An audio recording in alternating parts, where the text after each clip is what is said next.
Now I will record the video and practice with pencil in mouth which can't hurt me from David Goggins. Am. Darkness descended and left us with a pitch black jungle night, running side by side. The glow of our headlamps merged and shed a wider light, but once we separated, all I could see was a yellow ball bouncing on the trail ahead of me.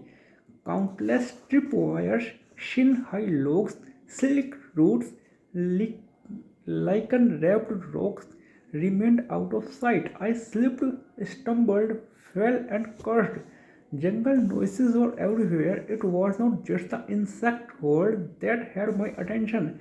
In Hawaii, on all the islands, bow hunting for wild pig in the mountains is a major pastime, and master hunters often leave their pit bulls chained up in the jungle to develop a nose for swine. I heard every one of those hungry bulls snapping and growling, and I heard some pigs squealing too.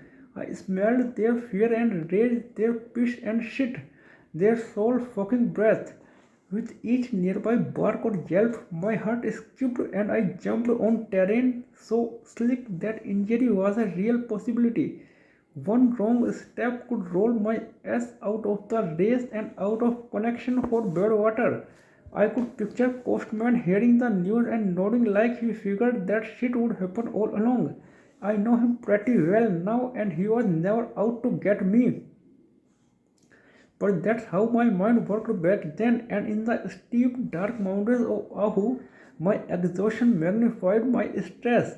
I felt close to my absolute limit, but still had more than 40 miles to go.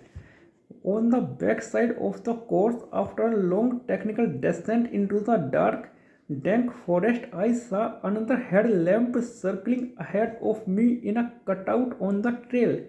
The runner was moving in curly cues, and when I caught up to him, I could see it was a Hungarian runner I had met in San Diego named Akos Konya. He was one of the best runners in the field on Hospitality Point, where he covered 134 miles in 24 hours. I liked Akos and had mad respect for him. I stopped and watched him move in conjoining circles, covering the same terrain over and over again. Was he looking for something? Was he hallucinating?